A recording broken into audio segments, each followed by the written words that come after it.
بسم اللہ الرحمن الرحیم۔ اس کی تیاری کیسے کرنی چاہیے؟ سب سے پہلا کام آپ صلی اللہ علیہ وآلہ وسلم نے کہا تھا، لمبی امیدوں سے بچ جاؤ، مت سوچو ابھی میں جوان ہوں گا، پھر میں بوڑھا ہوں گا، پھر جا کے مجھے بخار ہوگا یا کوئی مسئلہ ہوگا، غم آئے گا، پھر مجھے دل کی بیماری لگے گی۔ یہ عام لوگوں کی سوچیں ہیں۔ پھر ڈاکٹر کے پاس جائیں گے، پھر کچھ دن میں ہاسپٹل میں رہوں گا، لوگ عیادت کے لیے بھی آئیں گے، پھر آخر کرتے کرتے فوت ہو جاؤں گا۔ فرمایا اذا امسیت فلا تنتظر الصباح، شام ہو جائے تو صبح کا انتظار نہ کرنا۔ وَإِذَا أَصْبَحْتَ فَلَا تَنْتَظِرِ الْمَسَاءَ، صبح ہو تو شام کا انتظار نہ کرنا، یہ امیدیں لمبی لگانا چھوڑ دے۔ صلاح اول هذه الامة بالزہد والیقین ویہلک آخرها بالبخل والامل، صحیح الجامع کی روایت ہے۔ اور دوسری روایت نجا اول هذه الامة بالزہد والیقین، پہلے لوگوں کو نجات ملی، ان کی اصلاح کا راز یہ تھا، ان کے اندر یقین تھا، اللہ کی ذات پر بھی، قرآن پر بھی، آخرت پر بھی، موت پر بھی، اور ان کے اندر زہد تھا۔ زہد یہ ہے ہر وہ چیز جو اللہ کی راہ میں رکاوٹ بنے اس کو چھوڑ دینا۔ ان کے اندر تقوی تھا، اور امام بغوی رحمۃ اللہ علیہ نے تقوی کی عجیب تعریف کی۔ فرمایا تقوی یہ ہے جب تک انسان اپنے آپ سے دوسروں کو افضل نہیں مانتا وہ متقی بن ہی نہیں سکتا۔ سبحان اللہ، یہ وہ بات ہے امام بغوی کی جو حدیث کی روشنی میں انہوں نے کہی کہ عمر رضی اللہ تعالی عنہ، عبد الرحمن ابن عوف رضی اللہ تعالی عنہ عالمی منڈی میں صف اول کے تاجر ہیں، صف اول کے نمازی ہیں۔ یہ وہ صحابی ہیں جن کے پیچھے محمد مصطفیٰ نے بھی نماز پڑھی۔ جب آپ سلوک کروانے گئے اور سلوک کرواتے کرواتے لیٹ ہو گئے تو عبد الرحمن بن عوف نماز پڑھا رہے تھے، اور اللہ کے رسول صلی اللہ علیہ وسلم آ کے ملے، اور جو رکعتیں دو رہ گئی تھیں آپ نے بعد میں پڑھی۔ یہ وہ صحابی ہیں جن کے پاس سعد رضی اللہ تعالیٰ عنہ کی بیٹی نظر آئی، اس کے دیکھ کے کھانا کھاتے کھاتے چھوڑ کے رونے لگ گئے۔ کہتے ہیں یہ اس انسان کی بیٹی ہے، ہوا خیر منی، وہ مجھ سے اچھا تھا۔ حالانکہ عشرہ مبشرہ میں سے عبد الرحمن بن عوف ہیں، کہتے ہیں یہ اس کی بیٹی ہے جو مجھ سے اچھا تھا۔ رسول اللہ صلی اللہ علیہ وآلہ وسلم نے اسے فرمایا جب صبح کرو تو شام کا انتظار نہ کرو، شام کرو تو صبح کا انتظار نہ کرو۔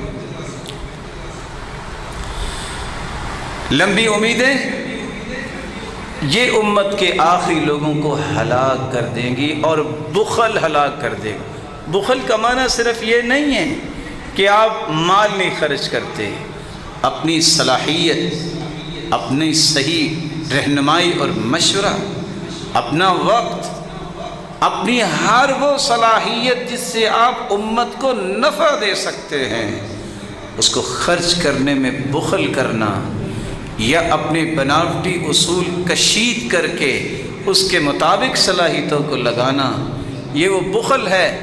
مال کا بخل اتنا خطرناک ہے کہ قیامت کو وہ گنجا سانپ بن جائے گا۔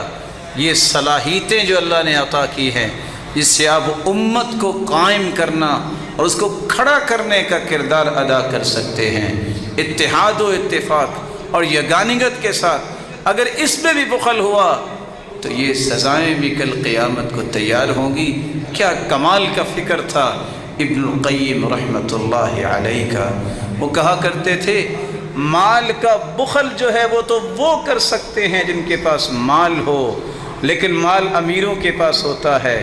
صلاحیت کا بخل جو ہے یہ غریب بھی کرتے ہیں، کیونکہ اکثر غریب لوگ زیادہ صلاحیتوں والے ہوتے ہیں۔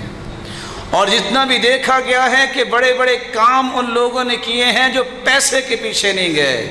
حسن بصری رحمہ تعالی کی بات کو دلیل بناتے ہوئے جب انہوں نے کہا بیٹا ذرا جا کے دیکھو مسجد میں پہلی صف میں کون بیٹھے ہیں، دوسری تیسری میں کون بیٹھے ہیں، تو شاگرد نے آ کے بتایا سارے فقیر ہی بیٹھے ہیں۔ کہا بیٹا ایک بات یاد رکھنا، قیامت کو بھی یہ صفیں اسی طرح ہی بننی ہیں، قیامت کو بھی صفیں اسی طرح ہی بننی ہیں۔ اللہ کے نزدیک وہی ہوگا جو آج دنیا میں پہلی صف میں ہوتا ہے، اور صحیح بخاری کی روایت ہے جو جتنا پیچھے رہتا ہے فَأَخَّرَهُ اللَّهُ، اللہ اس کو بھی اتنا اپنی رحمت سے دھکیل دیتے ہیں، پیچھے کر دیتے ہیں۔ ایسے تو نہیں اللہ کے رسول نے فرما دیا تھا لو علم الناس لو يعلم الناس ما في النداء والصف الأول ثم لم يجدوا إلا أن يستهموا عليه لاستهموا عليه، اگر لوگوں کو پتہ چل جائے اذان کا اور اس کی فضیلت کا اور پہلی صف کا تو ان کو قرآ ڈالنا پڑے تو قرآ ڈال کے وہ آ کے پہلی صف میں بیٹھے۔ اسی لیے صحابی نے قرآ ڈالا تھا کہ اذان میں نے کہنی ہے، دوسرا کہتا تھا میں نے کہنی، قرآ ڈالا گیا۔ وَلَوْ حَبْوًا، پیدل چل کے آنا دور کی بات ہے، گھٹنوں پہ رینگ کے آنا بھی پڑے تو پہلی صف میں پہنچیں، اتنی فضیلت ہے۔ ہر کام کی پہلی صف میں کھڑا وہی ہوتا ہے جس نے اللہ کے ہاں پہلی صفوں میں کھڑا ہونا ہے۔ اور حدیث کے الفاظ 120 صفیں قیامت کو ہوں گی جنتیوں کی، 80 صفیں صرف اس امت کی ہوں گی، اور باقی 40 صفیں 1,24,000 پیغمبروں کی امتوں میں سے ہوں گی۔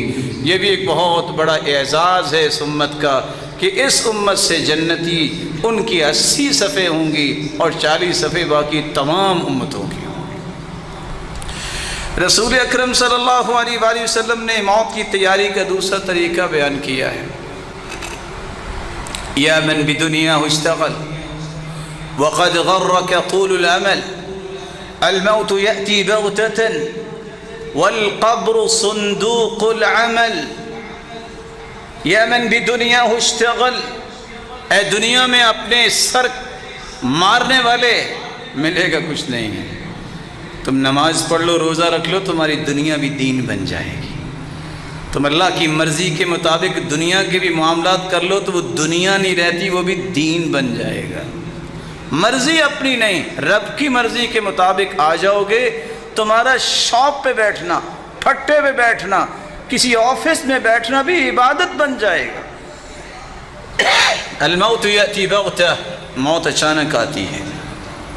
اے لمبی امیدوں میں گمراہ ہونے والے، وقد غرک طول العمل، لمبی امیدوں نے دھوکہ دے رکھا، یہ کروں گا، یہ کروں گا، یہ کروں گا، کرتے کرتے کرتے ہوتا وہ ہے جو اللہ نے فیصلہ کیا اور پتہ چلا وہ تو جی فوت ہو چکا ہے اور دفنایا بھی جا چکا ہے۔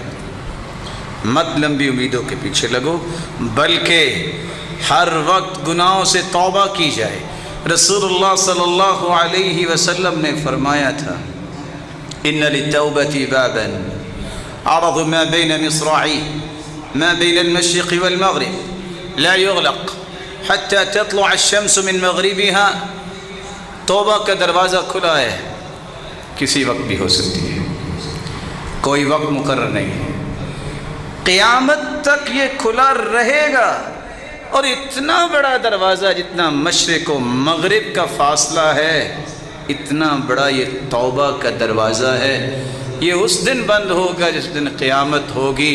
من مات فقد قامت قیامتہ، جو فوت ہو جاتا ہے اس کی قیامت تو قائم اسی دن ہی ہو جاتی ہے، اسی موت سے پہلے پہلے، بلکہ موت کی غرغراہٹ سے پہلے پہلے۔ حدیث میں آتا ہے توبہ کر لو، ان اللہ یقبل توبۃ العبد ما لم یغرغر ما لم یغرغل۔ دونوں روایتیں ہیں۔ موت کی غرغراہٹ، جب انسان بات کرتا ہے سمجھ نہیں آتی کہ وہ وقت ہوتا ہے فَإِذَا بَلَغَتِ الْحُلْقُومِ، جب روح ہنسلی تک پہنچ جاتی ہے، وَعَيَنَ الْمَلَكِ، فرشتہ نظر آ چکا ہوتا ہے اور اس کی نظریں ٹک جاتی ہیں، کچھ کہنا چاہتا ہے نہیں کہہ پاتا، ہمت نہیں ہے۔ عمر بن عاص رضی اللہ تعالی عنہ بڑے بہادر انسان تھے۔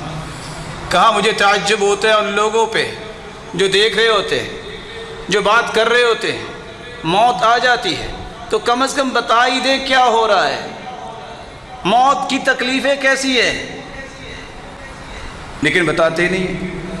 جب ان کا وقت آیا تو کسی نے کہا تم بتاؤ نا، تم تو بڑے بہادر ہو۔ کہا مجھے لگتا ہے ایسا ہے کہ ساتوں کے ساتوں آسمان میرے اوپر گر پڑے ہیں،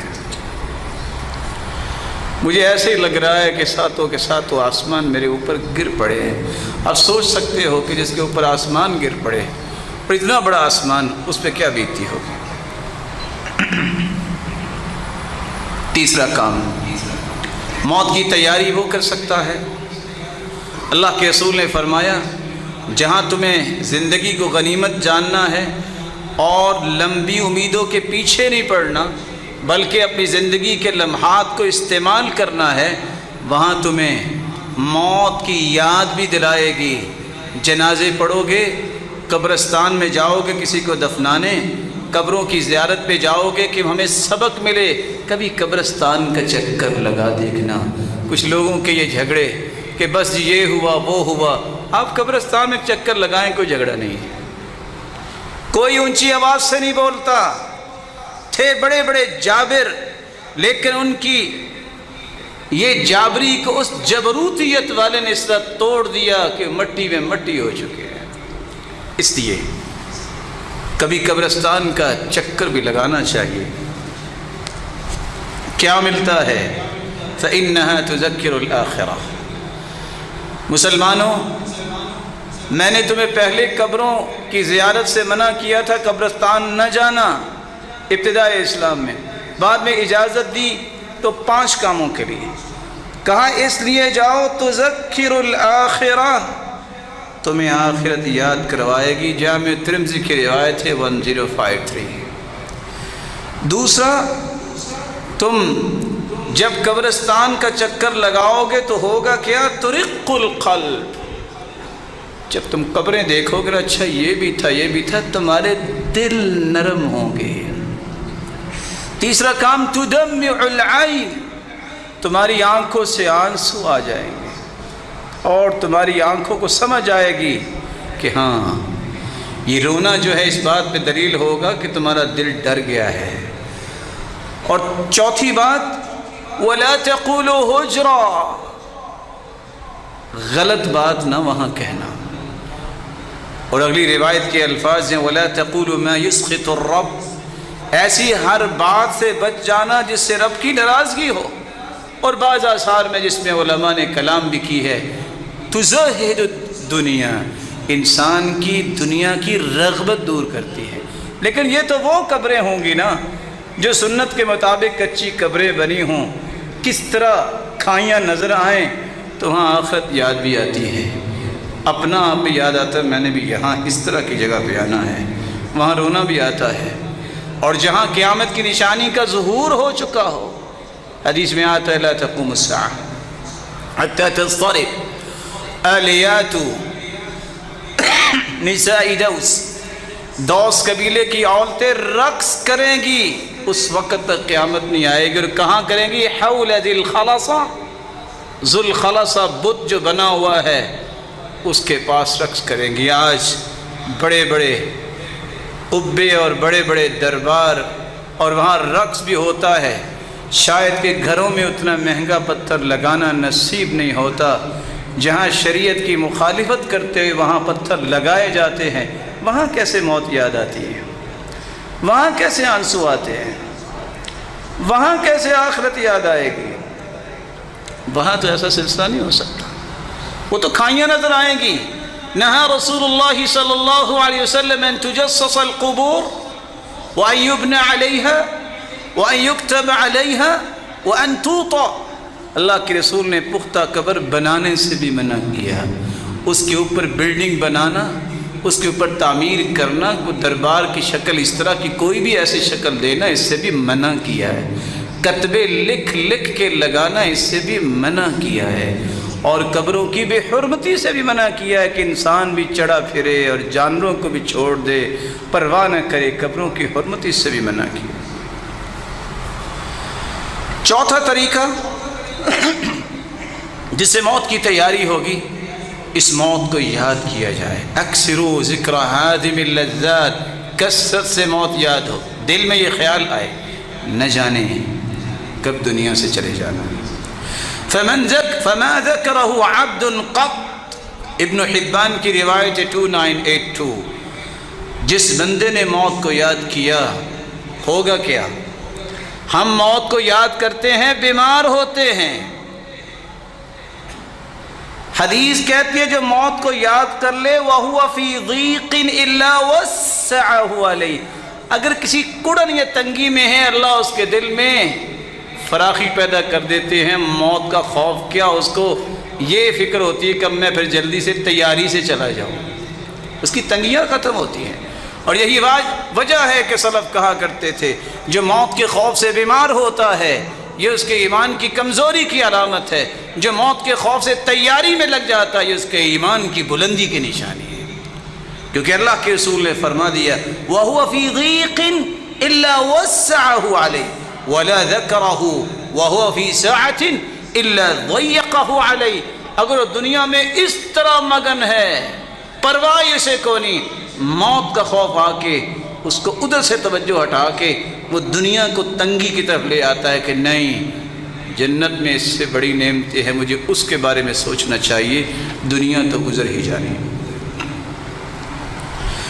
سیدہ عائشہ رضی اللہ تعالی عنہ کے پاس ایک عورت آئی، آ کے کہتی ہے میرا دل بہت سخت ہے، تو آپ نے وصیت کیا فرمائی؟ اکثری من ذکر الموت، موت کو کثرت سے یاد کیا کرو۔ اس نے جا کے ایسا ہی کیا، واپس آ کے شکریہ ادا کرتی ہے جب سے میں موت کو یاد کرتی ہوں نا کہ یہ میں کر رہی ہوں، موت آ گئی تو کیا بنے گا، میرے دل کی حالت بدل گئی، شکریہ ادا کر رہی ہے۔ عمار ابن یاسر رضی اللہ تعالیٰ عنہ کہا کرتے تھے موت کو یاد وہ کرتا ہے اس کی نشانی یہ ہے کفا بالموت واعظا وکفا بالیقین غنا وکفا بالعبادت شغلا، موت یہ سب سے بڑا نصیحت کا پہلو ہے جو اسے اختیار کر لے، یقین یہ ہے کہ وہ مستغنی ہو جائے دنیا سے، ہوگا میرے رب کے حکم سے، دنیا کی کوئی طاقت میرا نہ بھلا کر سکتی ہے نہ نقصان کر سکتی ہے، میرے رب کا فیصلہ ہوگا۔ وَكَفَى بِالْعِبَادَةِ شُغْلًا، اور سب سے بہترین عبادت، سب سے بہترین مشغولیت انسان کی یہ ہے کہ وہ اللہ کی عبادت میں رہے۔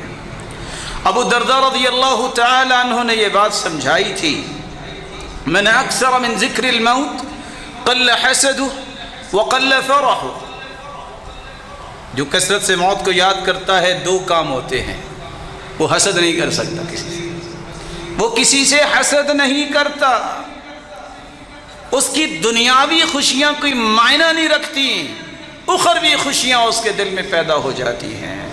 اور کعب الاحبار کہا کرتے تھے من ذکر الموت ہانت علیہ المصائب، جو موت کو کثرت سے یاد کرتا ہے دنیا کی ہر مصیبت ہلکی ہو جاتی ہے۔ کہتا ہے کیا ہوا، موت بڑی مصیبت ہے، اس کی مجھے تیاری کرنی ہے، یہ چھوٹی چھوٹی چیزیں ہیں، اس کی مجھے کوئی پرواہ نہیں ہے۔ حسن بصری رحمہ اللہ تعالی فرمایا کرتے تھے وَمَا أَلْزَمَ عَبْدٌ قَلْبَهُ ذِكْرَ الْمَوْتِ إِلَّا سَغْرَتِ الدُّنْيَا عَلَيْهِ وَهَانَ عَلَيْهِ جَمِيعُ مَا فِيهَا، جو کثرت سے موت کو یاد کرتا ہے اس کے سامنے دنیا بہت چھوٹی ہو جاتی، دنیا کی پرواہ چھوڑ دیتا ہے، یہ بھی ایک نشانی ہے کہ یہ موت کو یاد کرتا ہے۔ امام اوزاعی رحمہ اللہ تعالی فرماتے ہیں ما اکثر عبد ذکر الموت الا کفاہ الیسیر، جس کو موت یاد ہوتی ہے اس کو تھوڑی چیز پہ بھی قناعت آ جاتی ہے، جو قناعت نہیں کرتا اس کا مطلب یہ ہے کہ اس کو موت یاد نہیں ہے، اللہ اس کی تھوڑی چیز میں بھی برکت ڈال دیتے ہیں۔ دقاق بیان کرتے ہیں من اکثر ذکر الموت اکرم بثلاث، جو موت کو یاد کرتا ہے اسے 3 انعام اللہ دنیا میں دے دیتے ہیں۔ پہلا انعام تعجیل التوبہ، وہ جلدی سے اپنے گناہوں کی توبہ کر لیتا ہے، وترک الرضا بالکفاف والتکاسل فی العبادہ، عبادت میں سستی چھوڑ دیتا ہے، یہ اللہ اسے انعام دیتے ہیں۔ اور وترک الرضا بالکفاف، اس کو برابر برابر بھی نہ ملے وہ پھر بھی راضی ہے، اللہ کے رسول نے فرمایا تھا نا کہ اللہ مجھے اتنا رزق ضرور دے کہ میں کسی کے سامنے ہاتھ نہ پھیلاؤں، یہ دعا سکھائی امت کو۔ اور ساتھ یہ فرمایا وَقَدْ أَفْلَحَ مَنْ رُزِقَ كَفَافًا، جس کو برابر برابر رزق دیا گیا، نہ اتنا زیادہ کہ وہ طغیانی میں آ جائے، نہ اتنا کم کہ لوگوں کے سامنے ہاتھ پھیلائے، یہ کامیاب ہو گیا ہے۔ اور یہاں بیان کر رہے ہیں کہ اگر برابری بھی نہیں ملی تو یہ اس پہ بھی راضی ہے، تو اس کا مطلب یہ ہے کہ یہ بندہ اللہ کی طرف انعام یافتہ ہے اور موت کو یاد کرتا ہے۔ اور ساتھ کیا فرمایا؟ تعجیل التوبہ، توبہ میں جلدی کرتا ہے۔ قناعت القلب، دل کی قناعت اسے نصیب ہو جاتی ہے۔ نشاط العبادہ، عبادت میں ہر وقت جو ہے قوت کے ساتھ لگتا ہے۔ ومن نسی عوقب بثلاث، اور جو موت کو بھول جاتا ہے اس کے اندر 3 برائیاں پیدا ہو جاتی ہیں۔ تسویف التوبہ، کہتا ہے توبہ کر ہی لیں گے، کوئی بات نہیں۔ وہ تکاسل فی العبادہ، اور عبادت میں سست ہو جاتا ہے۔ وترک الرضا، اور اللہ نے جو کچھ دیا ہے اس پہ راضی ہوتا ہی نہیں۔ یہ 3 علامتیں اس کے اندر پیدا ہوتی ہیں کہ یہ موت کو یاد نہیں کرتا۔ رسول اللہ صلی اللہ علیہ وآلہ وسلم نے 5واں طریقہ بیان کیا ہے کہ آخرت کی اور موت کی تیاری کیسے ہوگی۔ موت کی سختیوں کو بھی یاد کرو۔ آپ صلی اللہ علیہ وسلم اپنے آخری وقت میں اپنا ہاتھ مبارک پیالے میں ڈالتے اور پانی میں بھگو کے اپنے چہرہ انور پہ لگاتے اور کہتے ان للموت سکرات، ان للموت سکرات، موت کی سختیاں ہیں۔ اور آپ کثرت سے پڑھ رہے تھے لا الہ الا اللہ، اللہ ذو الجلال کی توحید کو بیان کر رہے تھے۔ اور آپ نے اس طرح ہاتھ ہی اٹھایا تھا اللہم بالرفیق الاعلی، ہاتھ اٹھا اللہ کے پاس چلے گئے، ہاتھ اسی طرح ہی مائل ہو گیا، نیچے آ گیا۔ صحیح بخاری کی روایت 449 یہ بتاتی ہے کہ موت کی سختیاں ہیں۔ اور یہاں یہ بات بھی سمجھنا ضروری ہے، سیدہ عائشہ کہا کرتی تھی، ہم سنتے تھے کہ لوگ کہتے ہیں موت کے وقت پریشانی آتی ہے شاید گناہوں کی وجہ سے۔ میں نے اللہ کے رسول صلی اللہ علیہ وآلہ وسلم کو دیکھا تو مجھے یقین ہوا کہ نہیں، یہ اللہ کا فیصلہ ہے، کسی کو کس طرح بلا لیتا ہے، کسی کو کس طرح بلا لیتا ہے۔ گناہوں کی وجہ سے اس طرح کی چیز نہیں ہوتی، یہ اللہ جانتا ہے۔ اس لیے موت کی سختیاں جو ہیں وہ تو ہر ایک پہ وارد ہوں گی، کس طرح وارد ہوں گی وہ اللہ جانتا ہے۔ رسول اللہ صلی اللہ علیہ وآلہ وسلم کے صحابی عمر رضی اللہ تعالی عنہ جب انہوں نے کعب سے پوچھا موت کے بارے میں بتائیے، تو کہا موت کے بارے میں امیر المؤمنین مجھ سے پوچھ رہے ہو، ان الموت كغصن كثير الشوك ادخل في جوف رجل واخذت كل شوكة بعرق ثم جذبه رجل شديد الجذب فاخذ ما اخذ۔ انسان کے جسم میں کانٹوں سے لبریز ایک ٹہنی رکھی جائے جو اس کے جسم کے ایک ایک حصے میں کانٹا چلا جائے، پھر اس کو زور سے کھینچا جائے اور ہر ایک جسم کے حصے سے کانٹے کے ساتھ گوشت آ جائے۔ یہ کیفیت موت کی ہے جو کعب الاحبار نے بیان کی۔ اور روایات تو یہ بتاتی ہیں کہ جب پوچھا گیا کسی سے موت کے حوالے سے، کہا ایسے ہی ہے کہ ایک زندہ چڑیا کو آپ تپتے ایسی چیز پہ رکھ دو کہ نہ اسے موت آئے نہ وہ بھونا جا سکے، تو جو کیفیت ہوتی ہے یہی کیفیت موت کی ہے۔ لیکن اللہ ذو الجلال اپنے بندوں کو وہاں بھی سکون عطا کرتے ہیں۔ کیسے عطا کرتے ہیں؟ ابھی روایت کی روشنی میں سمجھنے والی وہ بات ہے۔ اور ساتھ ہی شداد بن اوس رضی اللہ تعالی عنہ فرمایا کرتے تھے، اگر کسی کے سر پہ آری رکھ کے 2 ٹکڑے کر دیا جائے تو کیا ہوگا؟ اس کے جسم کو کینچیوں سے کاٹ دیا جائے تو کیا ہوتا ہے؟ اس کو تپتی ہوئی ہنڈیا میں ڈال دیا جائے تو کیا ہوتا ہے؟ موت کی سختیاں بھی اس طرح ہیں۔ لیکن جس نے اعمال صالحہ کیے ہوتے ہیں، یاد رکھنا میرا رب اسے ضائع نہیں کرتا۔ رسول اکرم صلی اللہ علیہ وسلم کا فرمان صحیح بخاری میں ہے 657 من احب لقاء اللہ احب اللہ لقاءہ، جو اللہ سے ملنا پسند کرتا ہے اللہ اس سے ملنا پسند کرتے ہیں۔ اور پتہ کیسے چلتا ہے وہ اللہ سے ملنا پسند کر رہا ہے؟ جب اسے پتہ ہے کہ موت آنی ہے تو وہ سوچے میرے بہن بھائی، میری اولاد، میری اہلیہ کبھی میری وہ قدر اور خدمت اور تکریم اور عزت نہیں کر سکتے جو میرا رب میری قدر کرے گا۔ اس لیے وہ اللہ سے ملاقات کو پسند کرتا ہے۔ اللہ بھی اپنی اس ملاقات کو پسند کرتے ہیں تو ساتھ انعام کیا دیتے ہیں؟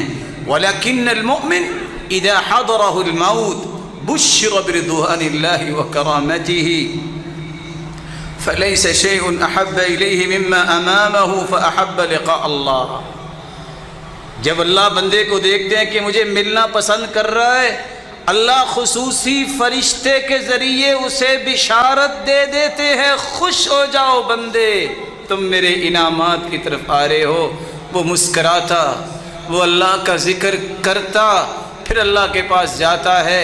یہ مسکراہٹے اور یہ خوف سے دوری ہی اس بات کی دلیل ہوتی ہے کہ یہ اللہ سے ملنے کی خواہش کر رہا ہے اور اللہ اس سے ملنے کی خواہش کر رہے ہیں۔ جب وہ یہ خوشخبری سنتا ہے پھر دنیا کی ہر چیز اس کے سامنے نیچ اور ہیچ ہو جاتی ہے۔ وہ پرواہ ہی نہیں کرتا کون میرے پاس بیٹھا ہے اور کس کو میں چھوڑ کے جا رہا ہوں، کیونکہ اس کو اللہ کی رضوان مل گئی ہے، اللہ کی رضامندی مل گئی ہے۔ ساتواں طریقہ موت کی تیاری کا یہ ہے کہ وصیت لکھ کے رکھو۔ حدیث میں آتا ہے، صحیح بخاری کی روایت ہے 2738، کسی کی 2 راتیں نہیں گزرنی چاہیے، اس کو اپنی وصیت لکھ کے رکھنی چاہیے، اور دنیا سے جاتے ہوئے اللہ کے ساتھ حسن ظن رکھنا چاہیے، میرا رب مجھے ضائع نہیں کرے گا۔ اور ساتھ آج کل تو یہ بھی کہنا چاہیے، یہ بھی ظن رکھنا چاہیے، میری اولاد کو بھی اللہ ضائع نہیں کرے گا۔ وَكَانَ أَبُوهُمَا صَالِحًا، ایک کھرب سالے لوگ مل جائیں ایک تبع تابی نہیں بن سکتے۔ ایک کھرب تبع تابی ہو، ایک تابی نہیں بن سکتا۔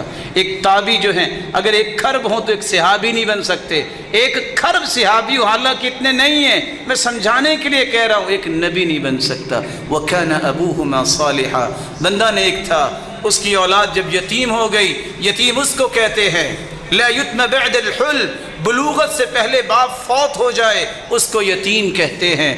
فوت ہو گیا باپ، نیک تھا، خزانہ اس نے دیوار کے نیچے رکھا کہ میری اولاد جوان ہوگی نکالے گی، دیوار گر گئی، خطرہ لاحق ہوا کہ لوگوں کے ہاتھ میں خزانہ آئے گا۔